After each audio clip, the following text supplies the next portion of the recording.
time to free the warriors, my friends. We got too many people locked up by the state, and they're counting on us to use our voices.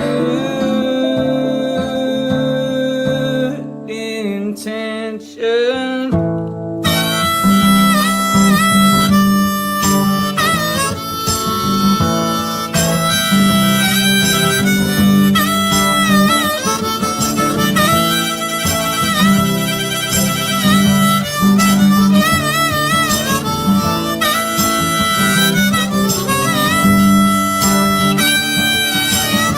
I'm living in this world and not of it. And how can you set something free if you don't love it? Establish our identity. We have to understand who we are and where we fit in the natural order of the world. 33. The people who have created this system and they perpetuate this system, they are out of balance. They have made us out of balance. I woke up this morning feeling I had something to say. I got doubts on my mind, it's time to let them fly away. It's time to unlearn poison and heal broken hearts. Go back to the end, it's time for a fresh start. I'm repping this gameplay, cleaning my future like in a chess game. Bitches better make way, snitches make no mistakes. A slip of the tongue will make me accidentally slip a switchblade. Don't take my kindness for frivolous, take my time away from me. I'ma make you see what the fuck I call ghetto discipline. Well, you better grab a water bottle. So what we have here is a multinational, multi-generational parasitic ruling class, raping the earth of its resources and driving humanity deeper in the bottom. And emerging from the shadows comes a light warrior determined, resisting the system of violence and coercion. Learn how to spot the workings of the men behind the curtain. Labor Day weekend, Soundpath to Freedom. We're going to show them what a soundtrack is like for this movement. It's a grassroots, and speak the truth. Come and be part of it. Once in a lifetime, never forgotten. I heard that one man's voice ain't nothing, that ain't gonna do nothing. Do what I will, I'm scientific with it. Gunners my tongue, never caught me with it. Telling the truth, they said I'm doing terrific. Dope boy music for real, can't be no dope boy until you flip it. Honor the spirit, switch it. If you're a real man, for your mind, will be hot for.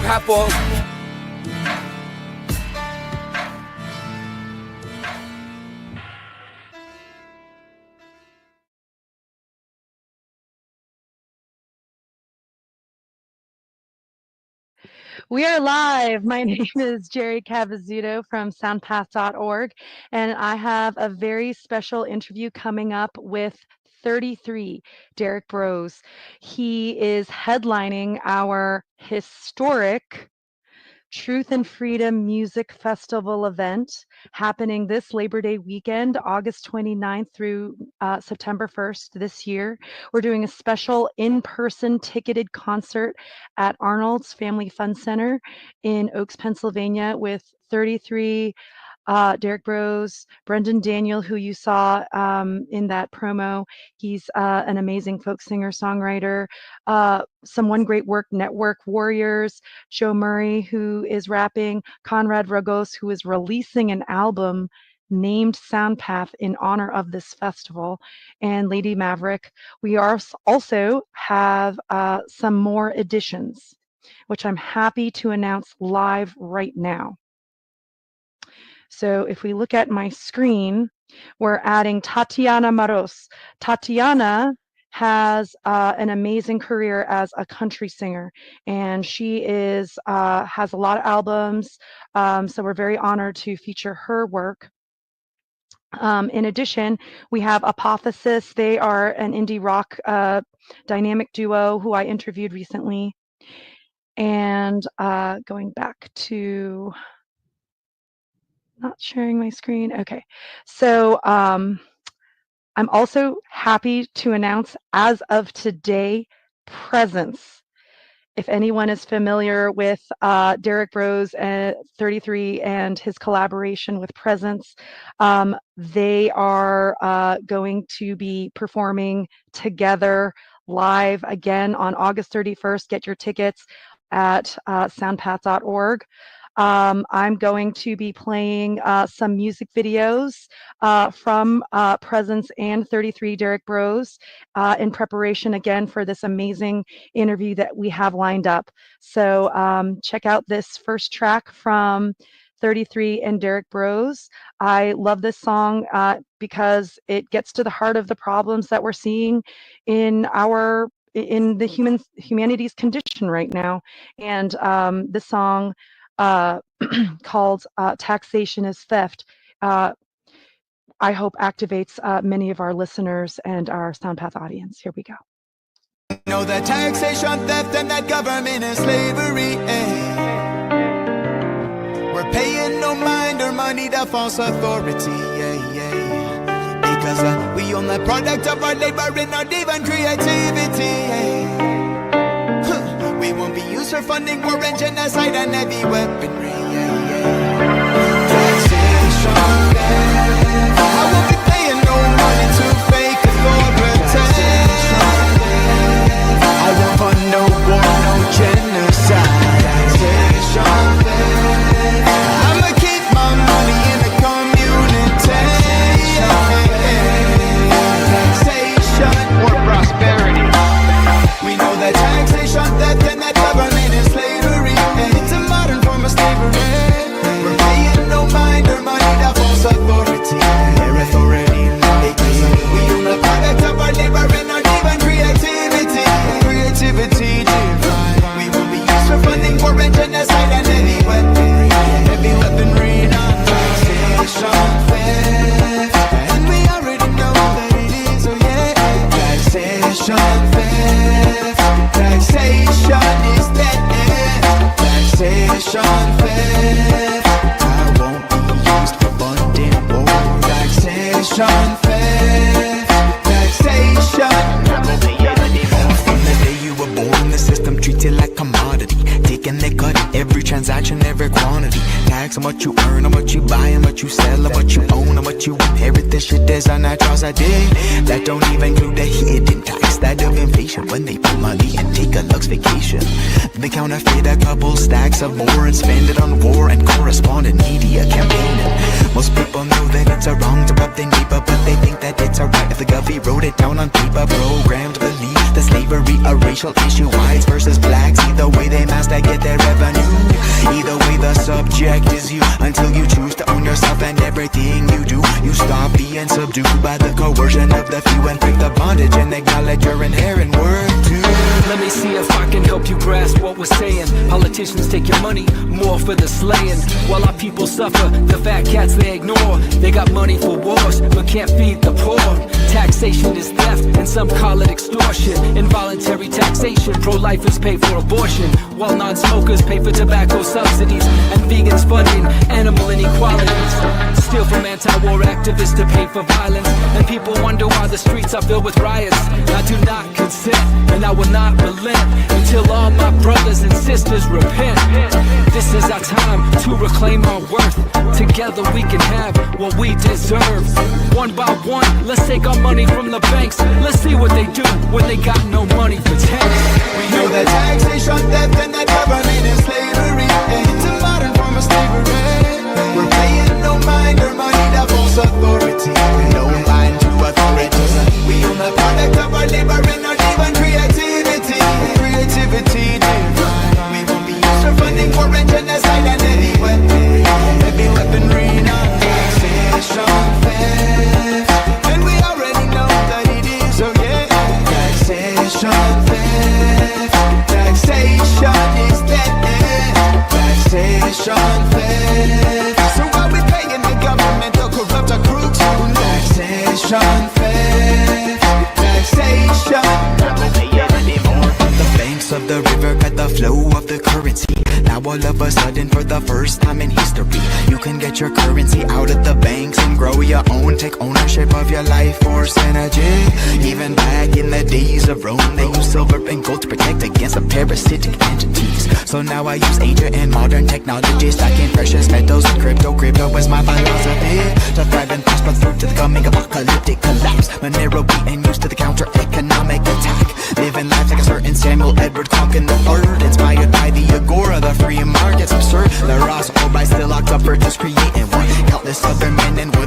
get through and you're done. For heaven's sake, let us engage in voluntary transactions. No criminal in the middle taking The sickest thing of all is we're playing a role. They ain't just taxing your wallet, they tax your soul. Some turn a blind eye to the crimes they fund. By taking from your wallets, they buy the guns, the bullets and the bombs. They keep raining down on the innocent children. Victims go in the ground. I'm praying for the day the atrocities will cease. Whether it's the government man or the violent police, we're capable of more, but I know it seems difficult. Like a better humanity almost seems mythical. Together we have the power to rise above.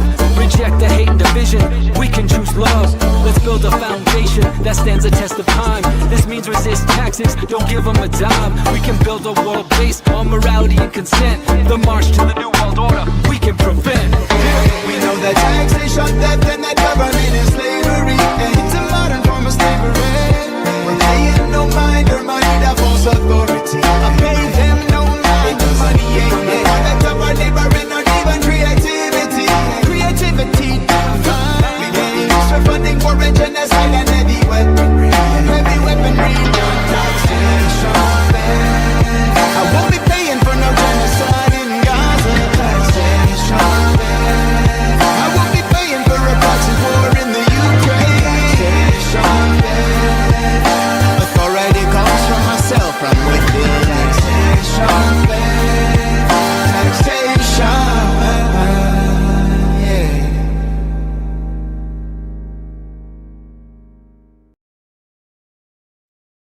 Okay, we are live. We have two more songs to play before Derrick Broze joins us for this amazing Soundpath interview.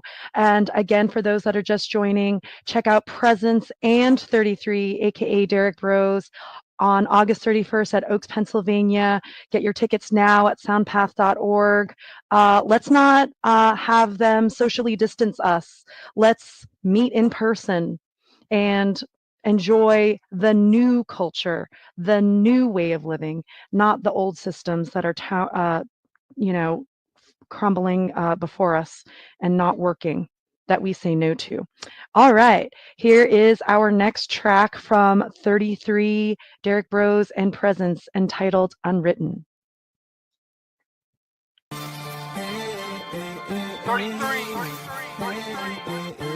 Prezence, doing it again. Yeah, I can't believe this is my life and I'm on top. I had to hit rock bottom and I didn't stop. Fell to the floor, crashed to the depths of hell.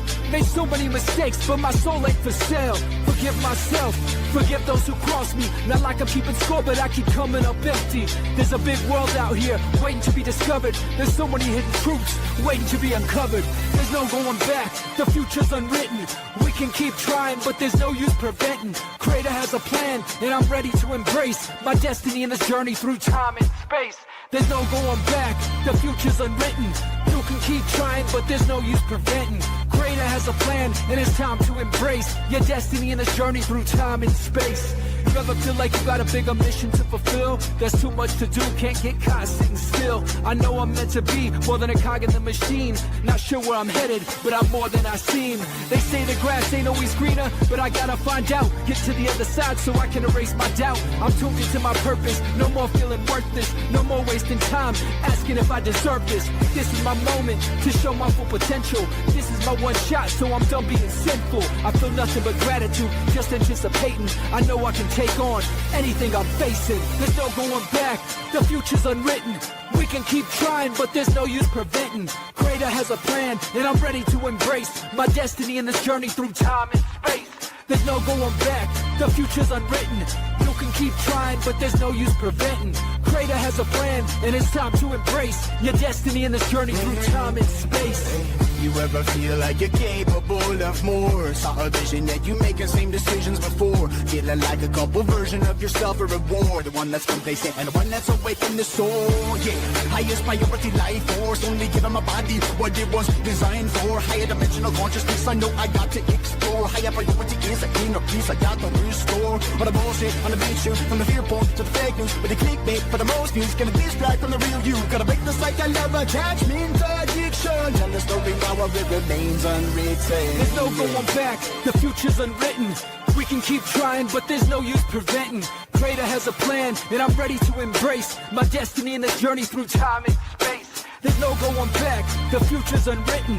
You can keep trying, but there's no use preventing. Creator has a plan, and it's time to embrace your destiny in the journey through time and space. I stand for the 7 generations, original First Nations. Call onto your ancestors and ask for patience. Can't stop climbing in the face of these obstacles. The truth's within each of us like the Gnostic Gospels. And yes, it's true that time is running low, but we determine our future with the seeds we sow. So let's keep building the world of our dreams as we watch Babylon come apart at the seams. Watch Babylon come apart at the seams. Watch Babylon come apart at the seams. Watch Babylon come apart at the seams. Watch Babylon come apart at the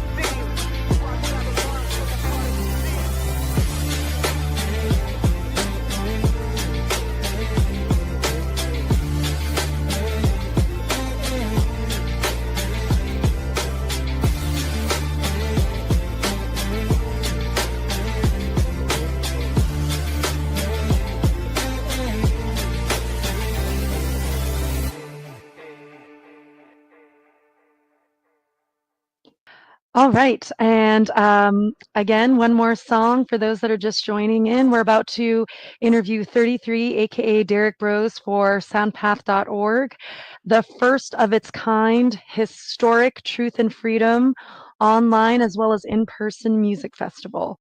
You just saw a song by Prezence as well as 33 Derrick Broze called Unwritten. The final song that we're going to play before Derrick comes on is by Derrick, 33, and it's called Reflection.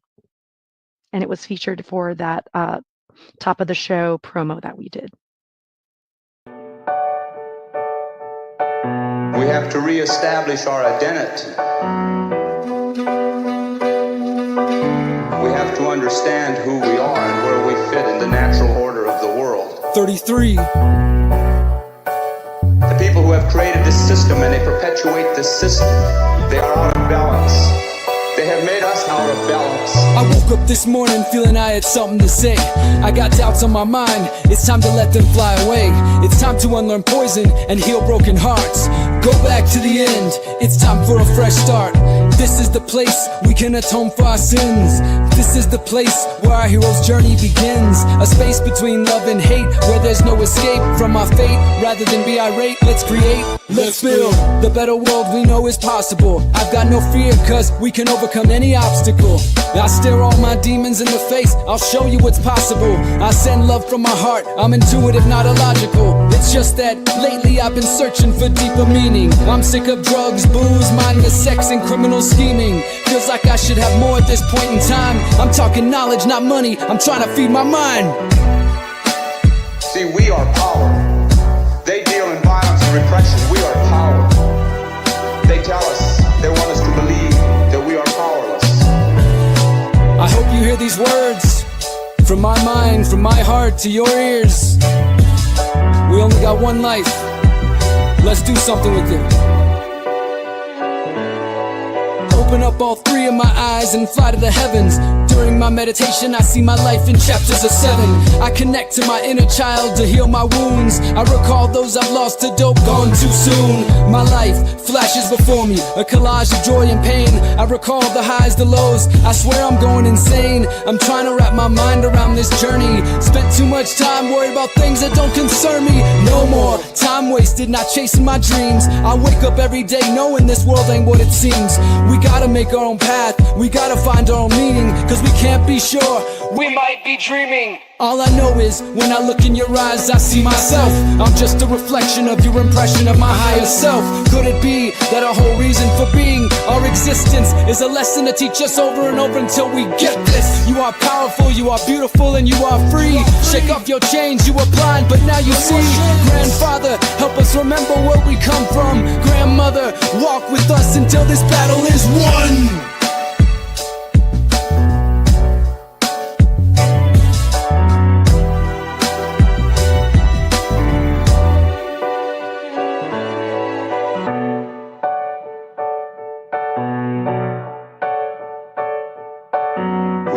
Part of the earth. We are an extension of that natural energy which is spirit and which is power. That is natural power. And just as it takes millions and billions of elements to make a blizzard to happen, or to make the earthquake, to make the earth to move, then it's going to take millions and billions of us. We are power. We have that power.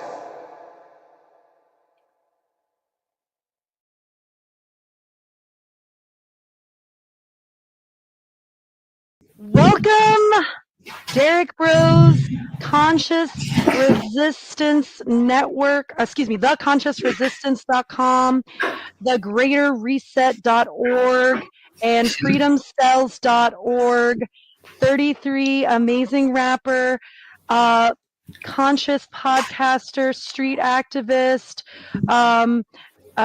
humanity activator. Derrick Broze, welcome. Thank you for having me. I appreciate it. And sorry about being late, but it sounds like you've been having a lot of fun and sharing all kinds of important info and music. So thanks to everybody who's tuned in. Looking forward to this. Yeah, so I think I like this layout a little bit better. I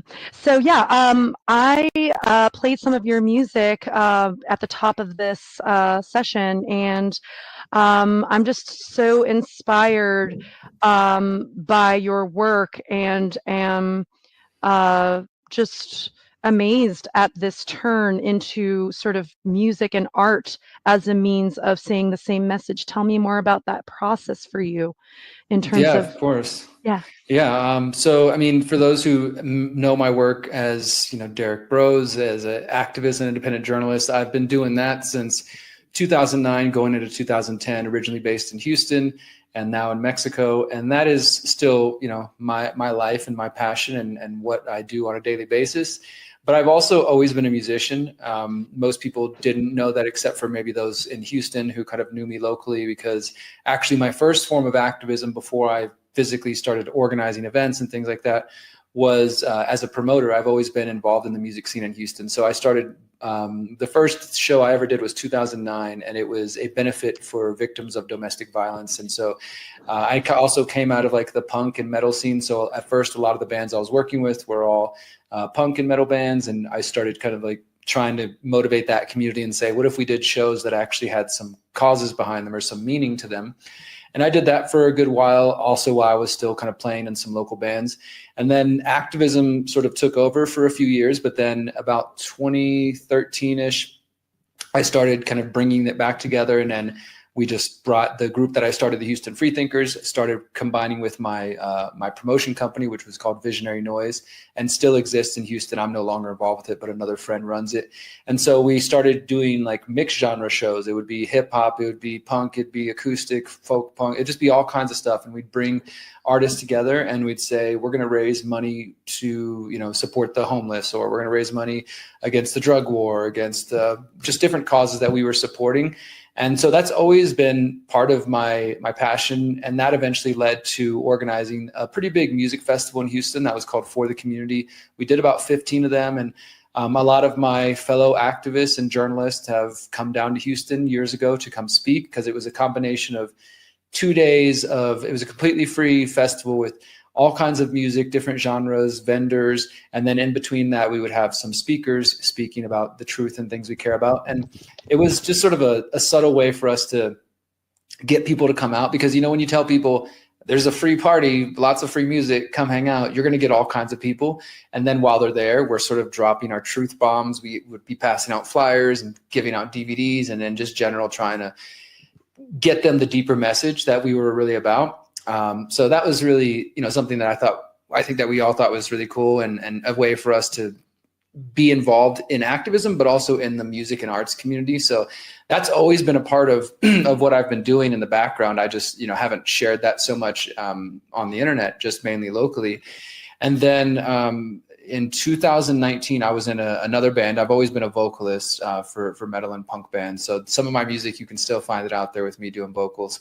And we were in the studio, we were recording a group of really talented guys, and we started to record some songs. But I was also, at this time, I was like doing my usual activism. I was running for mayor in 2019, trying to reach people through that avenue. I was doing a lot, and I was still showing up to practice, but I was pretty much the outsider. These guys all grew up together, and I just showed up for practice every 2 weeks, and I did my little part, and then I'd leave. So after a while, they were like, dude, you're just too busy, you know, and I totally understood.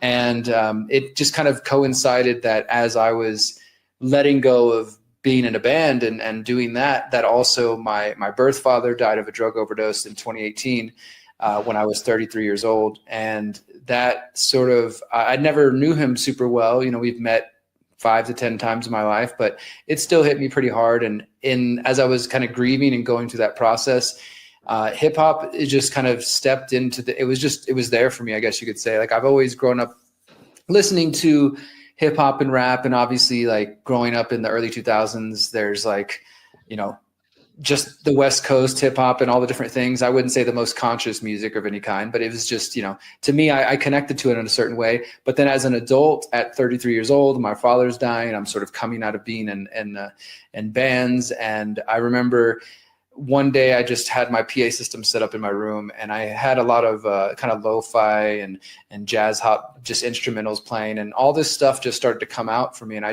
hit record, and I just recorded for like 5 hours myself, just rambling. And, you know, some of it was reasonable. Others were just stuff that was coming out. But when I listened to it later on, I was like, wow, there's a few pieces in there that might actually be something if I decide to kind of pursue this. And so that was kind of the early seeds of what I now call 33. And, you know, it's kind of just grew from there the more I started to take it seriously. And as I realized, like, okay, well, I am extremely busy and I don't plan to stop being busy.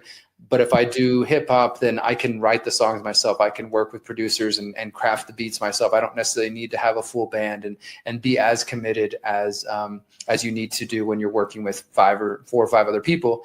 And so then I started to put out my first bit of music. I think 2021 was when I first put out a little 5-song EP. And 2023, I released my first full album called Transmutation, which kind of follows my younger journey dealing with depression and drug addiction and self-harm and suicide attempts, and kind of waking up both spiritually as well as to so-called conspiracies, and starting on the journey I'm on now. But that was one of the only things I knew when I started 33 is like, I don't know what this is. Maybe I'm kind of getting into being a rapper kind of late in my life, but it just felt like this is a new avenue. It's both literally and metaphorically a different voice from the voice I use when I'm writing metal or punk songs. You know, that's just like it's all the same general message. Like, I just can't help it. Anything I do, whether it's podcasting or writing articles or books or documentaries or music, it's going to have an empowerment message. It's going to have a consciousness to it that I bring to everything I do.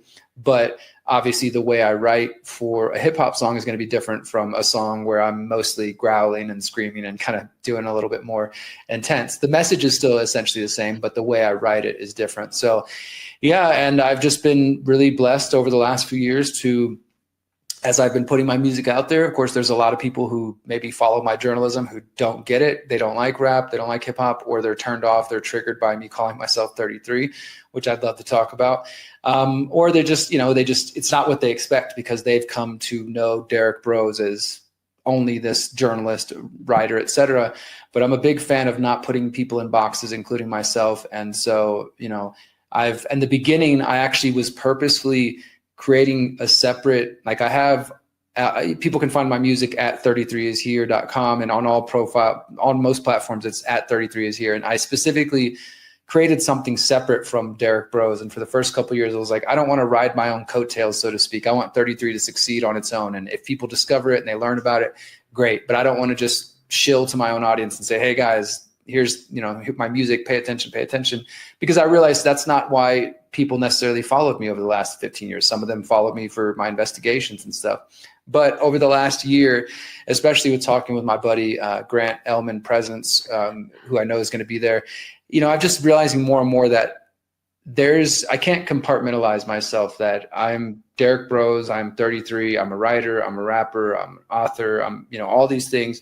And there's really no separating them anymore. But I think I was trying to for a while to kind of just build it on my own. And I still have desire to do that. But more and more, I'm realizing that this is just one thing. It's one message. So increasingly, when I get invited to events, I'm getting invited to speak, to give my presentations, but then also to do music. And I might give a presentation and then I sneak in a song in there during the talk. Or in my concerts, when I'm performing my music, I might start dropping in some of the message from my presentation. So more and more, it's just becoming one thing. And I was really blessed just back in May and early June to go on tour in the US. It was just 5 or 6 dates with WFX and with Prezence, who are both huge influences, both really conscious artists who actually live the message. And yeah, getting to perform my music for the first time in front of hundreds of people, and people who I think get it and on a deeper level was really cool, especially because some people were coming up and saying, oh, I know who you are as Derrick Broze, but I never even knew you did this 33 thing, or people who had no idea who I was, but just were kind of discovering all of it. And in fact, at those shows, it was interesting because when I usually do presentations, I have like my shirts for the Conscious Resistance and I have my books out and stuff like that. And I didn't have any specific 33 merch. So I was like, well, I'll just bring my usual stuff and we'll see. But the same crowd that resonated with the music and with Prezence and with WFX, they're also interested in my books. They're also interested in, and so I'm just seeing more and more that it's just an effort to raise consciousness and to empower people and to encourage critical thinking and questioning, whether that's through music, whether that's through other forms of art. Obviously, writing is a form of art as well. Speaking is a form of art. And I've just had to get more comfortable with that. These are the skills that I have, and this is the way that I can share the message. Wow. I love everything that you said, and I totally agree with this idea that, we only limit ourselves by putting ourselves in these pre-programmed boxes. Like, I also kind of consider myself more just a creative person, I do podcasting. I try to run this music festival. I'm trying to run like the Liberation Academy education, and I'm a conscious parent. And so, these are all things, these are all hats, right? But really, what are we all on? We're on a soul mission to change humanity's condition, and it's based on the immoral actions we've collectively chosen. That's why we're not free. And this festival, while it is ostensibly about music, what it's actually about is having every artist that's part of this online and in-person event has their own following. There's going to be cross-pollination between, the types of podcasting activities that they may have or not, the types of audiences that they have that have in common with, your audience, for example. And so you're going to see the truth and freedom movement rise from this. And that's always been the mission.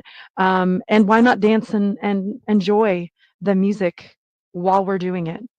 Absolutely. We got to have a good time while we're raising consciousness. And I think that's something that I just want to say thank you for the effort that you and everybody else involved are putting into this, and for the invitation, of course, because this is something, that I value more and more. And now, like everything I learned back in Houston on the local level, I think I've kind of been able to translate into what I'm doing with the People's Reset now, and trying to take the same ideas, but do it on a national and international scale.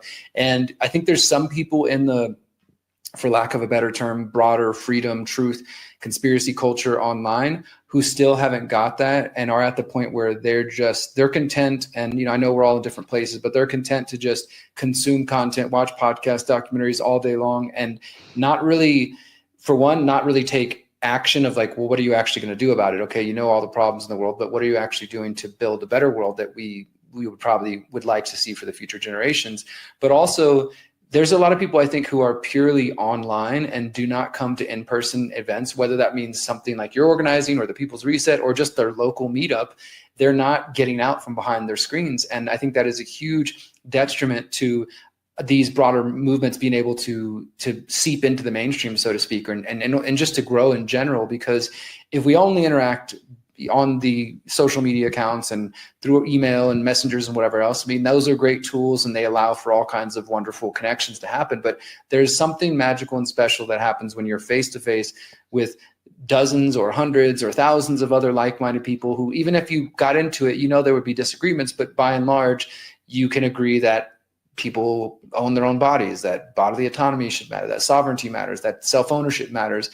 And then you start out from that basic point and you can put all the rest of the bullshit away. It's like you show up knowing like, hey, we're connected on that. And even if we have a different diet or different preferences in these other areas, we're united by those principles.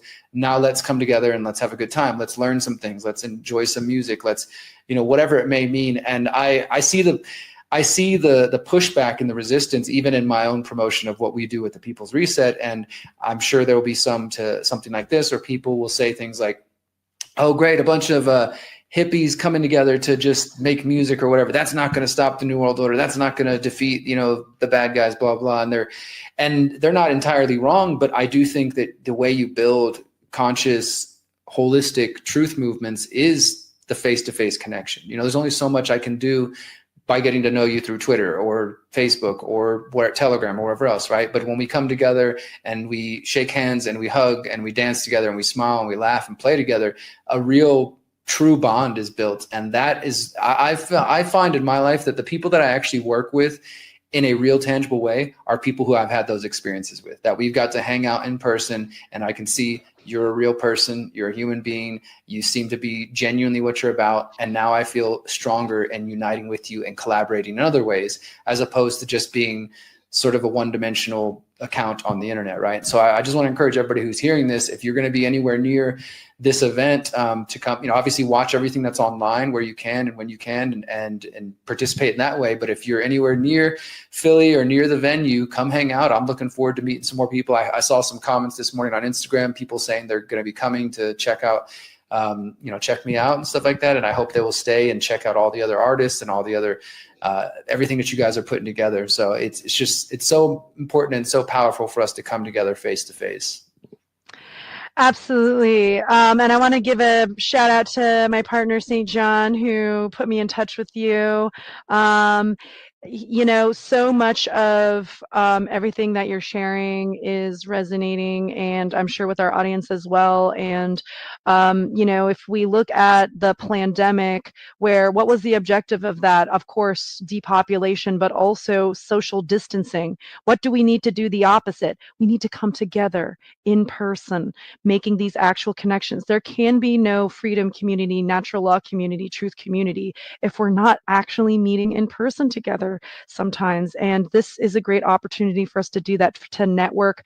I managed to convince someone who lives internationally, who knows none of the artists, who's heard of your work as an activist, but hasn't heard a single second of your music, to fly in to see this concert. How was I able to do that? Because it's not about, people can enjoy this concert without having heard any of the artists, because it's about seeing the living example of what the new world, the actual new world that we want to create, is going to look like. And this is an example of a concert where truth and freedom lyrics are going to reign.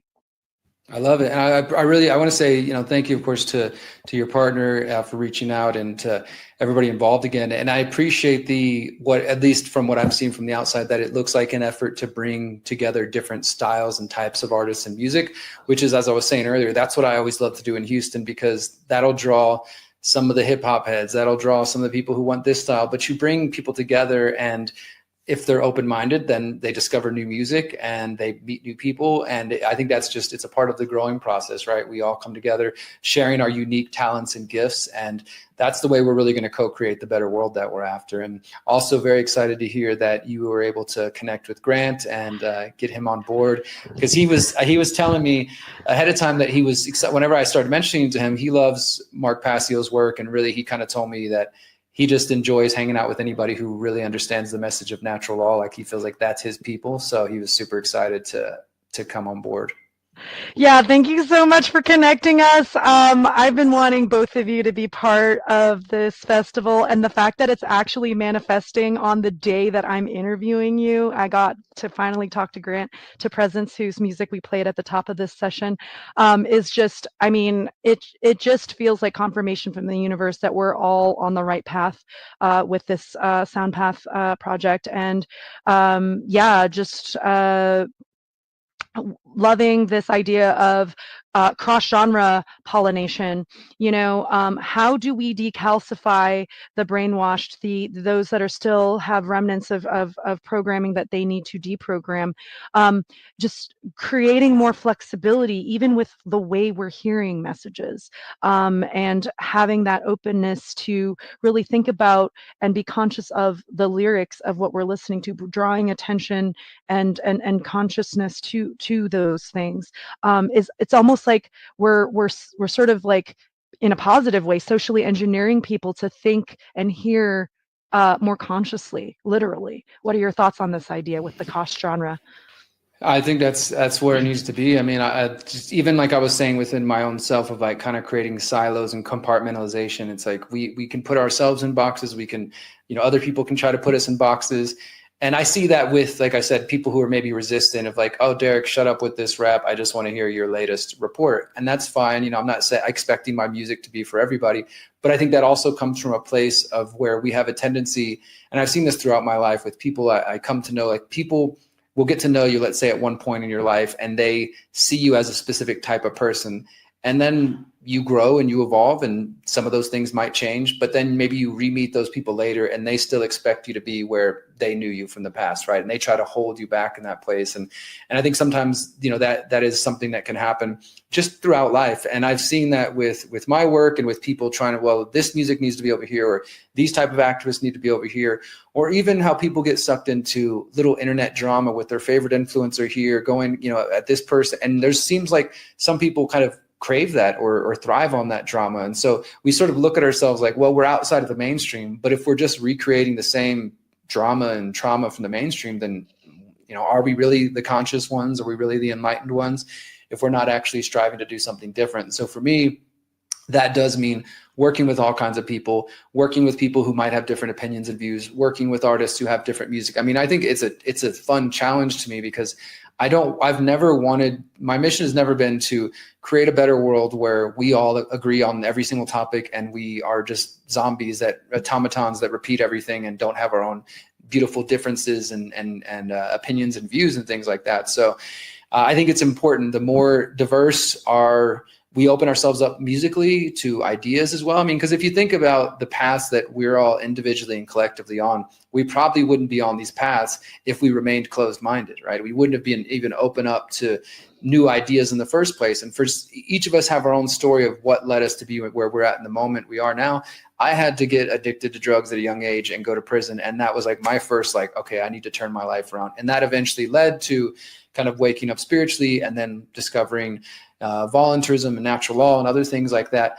But everybody has their own experience of what set them on the path they're on now. And we wouldn't be there if we didn't come to this with an open mind and open heart. So I just encourage everybody, especially we are live on a couple of my channels right now, to anybody in my audience who's hearing this. I hope that if you are near Philly and you do have an open mind or an open heart, or maybe you're almost ready to, just take the leap, make the effort, come hang out with like-minded people. It probably will change your life. I've heard that time and time again. I see John mentioning the activation tour. I've done 4 tours, 3 across the US and 1 in Mexico, as far back as 2017, 2018, and then in the middle of COVID. And every time I've done that, every time I've gone and done 45 cities or 50 cities, ridiculous, tour schedule, connecting with people come and say, I felt like I was alone. Even back in Houston, when we were hosting our activist meetings every month from 2010 to 2017, every month new people would show up and say, I thought I was alone. I didn't realize there was other people like this. And then once they realized, that's like the first step. Okay, I'm not alone. There's other people. Now what do we do? How do I get plugged in? How do I connect it? What gifts do I have to share? How do I be a part of these growing movements? And the first step is just showing up. So you just got to get past your doubts, your fears, your insecurities, or your, that little voice that tells you it's not worth showing up, and you just keep looking at the world through your phone or through your computer, and just make the effort. Just come show up, because you probably have the piece that we're looking for. You probably have the other part of the puzzle that we are missing right now. We're just waiting for you to show up and share your gifts. Wow. I love everything that you said. And it reminds me of this conversation that I had with my transcendental meditation teacher, Jim. He was saying that, we can describe the dark, research it, we're all alone, not enough people understand this information. They're trying to control us. Or we can just turn on the light and the darkness disappears. It's that simple. Just turn on the light, just show up, just make connections, just, meet 33, Derrick Broze, meet Prezence, who's going to be there as well. Meet Brendan Daniel or Tatiana Moros, who are also going to be headlining with you guys. This is a great opportunity to make friends you haven't even met yet.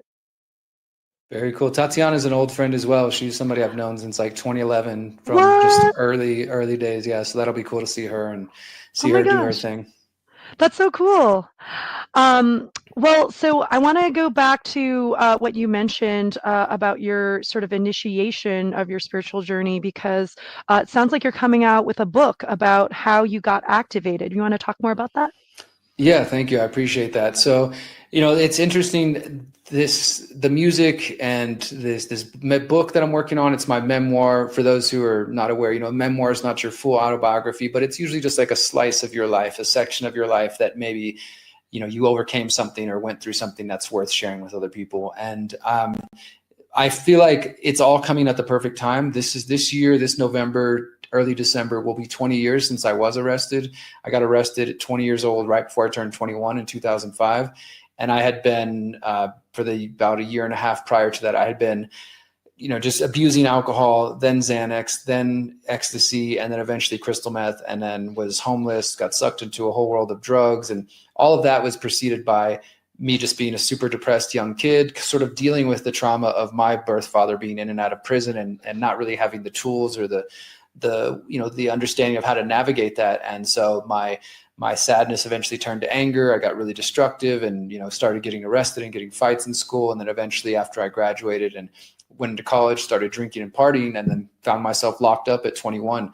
And by the end of it, by 2008, October 2008, I got out, and I had spent 19 months in and out of Texas state institutions. I was a felon, according to the mainstream world.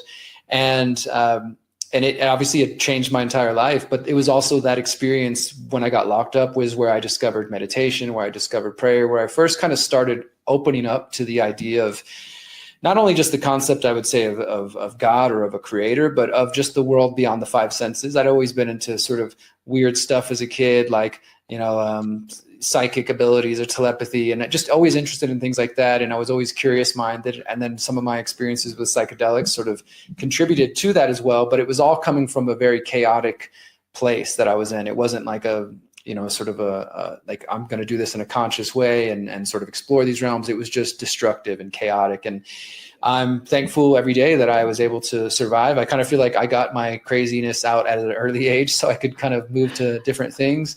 So by the time I was getting out, I was 23, and that was about a year before I started waking up to all the other sort of things that we talk about here, and then started getting involved in activism and everything else people know me from. So, I mean, I often say that was my political awakening in 2009, 2010, but my real awakening happened, like the first one, at least spiritually and, more internally, happened when I got locked up and went to prison and just decided, like, I need to figure this out. I grew up visiting my father in prison.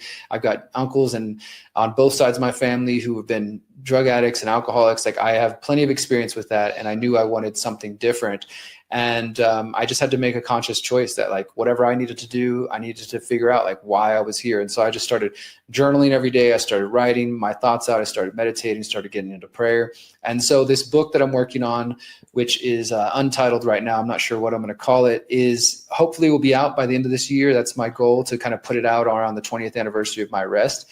And it's going to tell some of my, my adventures between 2003 to 2005, what led to me getting arrested, some of what happened while I was getting arrested, and then a little bit after that. And it's basically going to kind of end at the beginning of the journey that everybody knows me for, like getting into activism and stuff, because a lot of the things I experienced prior to then were really the experiences that lit this fire inside of me that caused me to, like, I need to help the world. I want to, now that I've done my own trauma, and I'm, obviously it's a lifelong journey, but as I started to do that, I just felt like this desire, and I was learning about corruption in the world. It was like, I got to do something. And there was just this fire that kind of got lit inside of me. And so that's where the book's going to kind of come to a conclusion. It's not going to talk about everything I'm doing today. It's more sort of, I guess you could say, a prequel to everything I'm doing today, and shedding light on that. And what is cool about that is that if people who are interested in my music, if you do go to 33ishere.com or Spotify or wherever else you listen to music, and you look up my album Transmutation, there are, I think, 14 songs on the album, and it's basically going to be the soundtrack to this book, because it's the same story. It's just obviously told through music, and the album starts in a very dark place, and when you listen to those lyrics and when people read this book, this isn't going to be the Derrick Broze that everybody knows. There's some things that, you know, it's going to be, for one, a completely honest book. And there's a lot of fucked up things in the way I lived my life in the past. You know, I was a cheater. I was a liar. I was abusing drugs. I was very destructive. And in that process, I hurt a lot of people. And I'm not going to shy away from those things. I'm just going to be real about them. And so, like, when you listen to that album Transmutation, you hear references to taking pills and things like that. And I think sometimes that throws people off, because obviously that's not where I'm at today. And that's not who they know as Derrick Broze or 33. But I had to kind of transport myself back to like what I felt like back then in 2003, 2004, 2005, and all the trauma I was going through, and really put myself in that place. And so that album, as well as this book, is not intended in any way to glorify that path or those lifestyles. If anything, it's a cautionary tale of like, look, even when I was there, I was miserable. I wasn't like, you know, I remember those times when I was heavy on drugs and, you know, to not give away the full story, I had moved into an apartment. I was kind of trying to turn over a new leaf and start on a fresh path. And I just kind of got sucked back in, and a bunch of people essentially took over my apartment, and it turned into the drug house where people would come to buy coke or buy crystal meth or whatever. And I just sort of receded further and further, and I just let these other people take over. I didn't have the strength or the confidence to say, get the fuck out of my house. I just sort of let it happen. And, you know, people would say to me, even at that time, like, you don't look like you're happy, man. You don't even seem like you're enjoying yourself. And I would say, I don't know if I am. I just don't know how to stop, you know, and sort of that lost in the midst of all this chaos. And thankfully, I was able to get myself sober and get out of all of that. You know, I do credit cannabis helped me quit crystal meth and helped me get off all the heavy drugs. But unfortunately, I was still kind of in that world. And when I ended up getting arrested, it was one of these sort of cliche stories of like, I'm going to go do one more deal. And I did one more deal and I got busted. And it was, you know, at this point, I know that this is the path I was supposed to be on. And this is the way, this is just for whatever reason. And this is something I talk about in my music too, that my soul chose this road, and it is what it is. And I don't regret a thing. I wish I hadn't hurt people in the process, and I've had to atone for some of those things. But ultimately, I believe in a bigger picture. Like, this is the way that I was supposed to experience this path. And now I have this message to share with people through my music and through this book. And so I think there will be people in my audience who know me from my other work who might be interested in this book. And then people who've never heard of me or my music or anything, who just can connect to the story, because there's definitely, you know, some very powerful memoirs out there, people overcoming their own addictions, their own struggles, whether it's drugs or gambling or sex or what have you. And those are powerful stories to be able to share when you come out on the other side. So yeah, thank you for asking about that. I am actually, as soon as we wrap up here, I'm going to be getting back to writing. That's pretty much what I'm doing on a daily basis right now, just working on finishing that, as well as some new music. I'm hoping to have a new song for the event at the end of the month. I will be performing a song that I released a couple of weeks ago called Manifesting a Future, which I haven't performed live yet, but it's out there if people want to hear it. So I'm super stoked. Yeah. And thank you for asking about the memoir, because I do think that, you know, I haven't focused so much of my journalism on addiction and things of that sort. I'm not really a believer or supporter of the 12-step program. For people that works for, great. You know, that's wonderful. It didn't do anything for me. And I think telling people they have a disease for the rest of their life is actually pretty detrimental. So it's not something I vibe with, but I do want to do work on addiction. You know, like I said, my birth father died in a hotel from a drug overdose. You know, he struggled with his addiction my entire life. All of my trauma can be related back to him not being in my life and visiting him in prison and watching him come in and out. And then realizing as an adult, you know, watching my anger turned into more like sympathy and empathy for him when I realized, wow, he's got his own trauma and this is just the way he's been dealing with it. And so I would like in the future to collaborate and work with other people who want to, and I don't know what this looks like, but to do something. Like I had said to my family and my grandmother, who was my biggest spiritual influence, and she's the one who started sending me books on prayer and Buddhism when I was locked up. She unfortunately died of a broken heart after my dad passed away. She just couldn't handle it. But I always told her and my family that I didn't want my father, his name was Troy Broze, his memory to just be of a drug addict, of, you know, just overdosing in a hotel. Like, even though that's something he struggled with his entire life, he was more than that, you know, and I don't want that to be his memory. So I have visions of one day starting, you know, the Troy Broze Foundation or something like that. That could be an organization that without the state, but doing it in a way that we all vibe with, help other people who are struggling, because that's my ultimate goal. Is like, I don't want my story just to be like, hey, look at me, I'm so cool, and look at the things I've done. But if my words, if my music, if my books and my own journey can help somebody else avoid that path, that's what I want more than anything. I'm finding myself crying a bit because I'm just so moved by John was crying before when I told him that we were going to go live today as well, because we're both, a lot of us in our community are just so inspired by your living example of going from, oftentimes termed the rock bottom stage in one's addiction recovery process to where you are now as an activist and as an artist. Not only are you trying to activate people, but you're harnessing generative, creative aspects as well for that. And I hope that I wish you all the best with this memoir, and I would love to support you, or if anyone's listening who can support you in promoting this, because I think it's super important that we tell these stories of our own journeys in overcoming, so that we can inspire others to do the same. Because I think, and just thinking of myself, the old me, the unbegun me, the dead me, she was addicted to the system. She got a certain level of comfort from that. And I think, to borrow from addiction recovery, where those that haven't started their initiation, their spiritual initiation journeys, they're going through addiction recovery. They're going to be in denial about their addiction to the system. They're going to, be defensive when you bring things up. What are your thoughts on this idea? I think it's really important work, and I'm glad that you're resonating with it. And I know you had DM'd me about it. I would love to share what I've written with you and get your views and your help with that. And yeah, I mean, it's still kind of new to me in a way, because whenever I do my speeches and stuff, I usually will have like a little section where I do share a little bit of my story, just because ultimately it's that story that led me to starting the Conscious Resistance. And thank you for openly sharing your tears, by the way.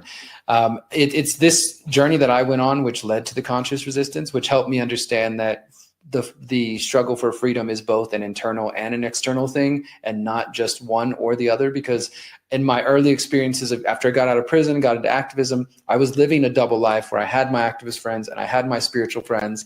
And a lot of the activists I was meeting at that time, they consider themselves very logical, rational people. So they were like, meditation, like this sounds like woo-woo hippie stuff, whatever, I'm not interested. And then I would be with my meditation friends. We'd do meditation groups or just all kinds of, consciousness type activities. And then I would tell them, hey guys, there's a protest going on. The police shot somebody. Have you heard about this? And they would say, don't talk about it. Only good vibes here. And it was sort of like put your head in the sand spirituality. And for the first couple of years, I was like, all right, I've got my activist friends, I've got my spiritual friends, and I guess that's just two separate worlds.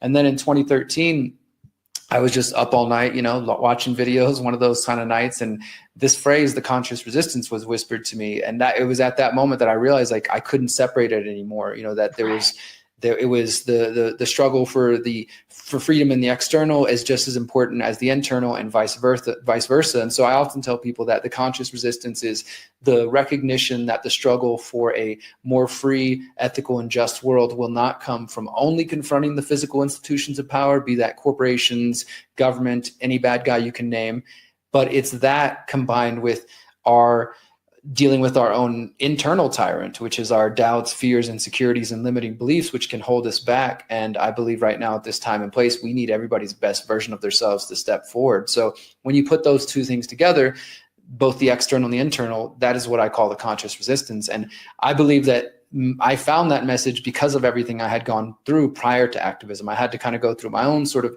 dark night of the soul, and then start questioning the physical world, and then realize that these were one and the same struggles. So I definitely still believe that no matter what new systems we build in the external, which I'm a big believer in building parallel systems and exit and build and all these ideas, but it has to be done in a holistic way that also does include the healing aspect of the mind and the body and the spirit. Because if we don't do that, then we might create new systems.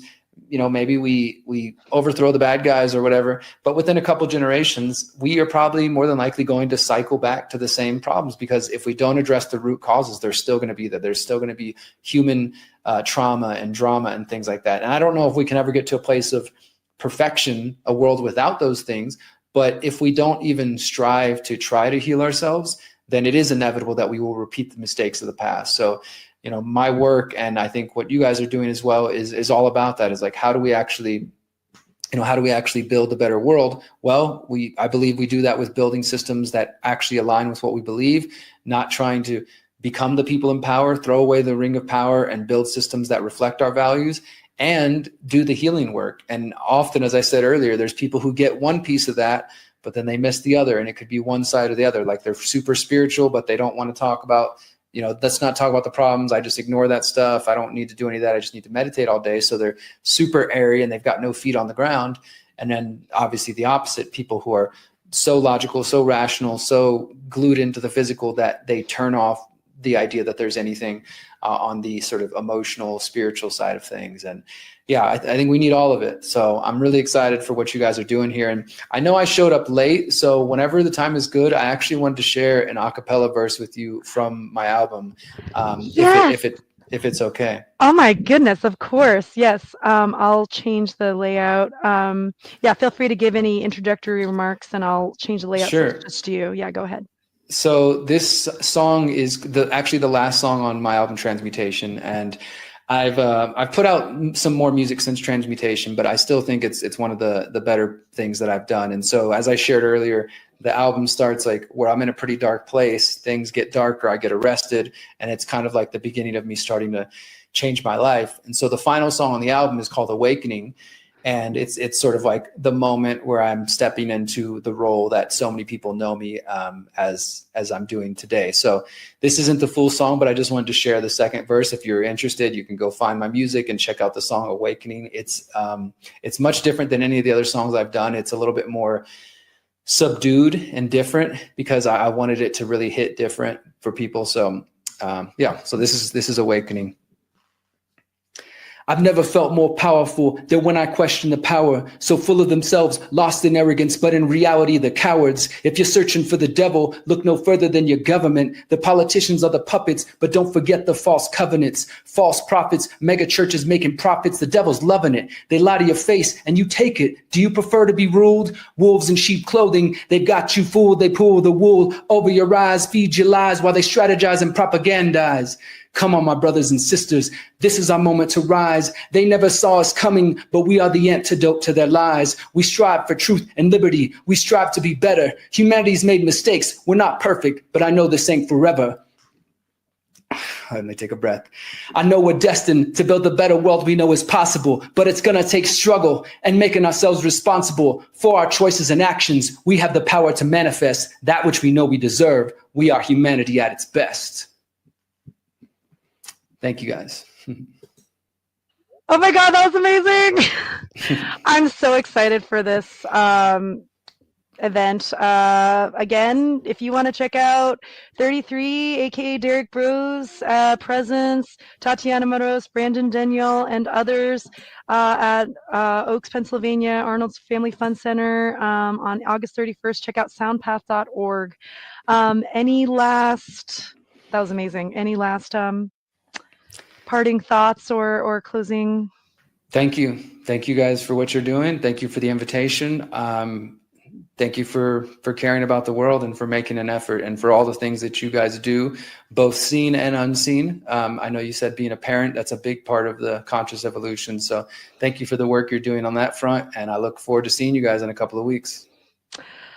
I want to thank you. Your work, I actually also messaged Mark Passio the same thing. It's like, I'm finding myself thanking you for helping me with a project that was actually inspired by your work.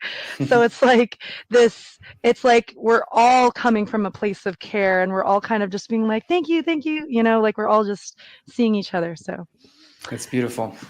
Yeah. All right. Thanks.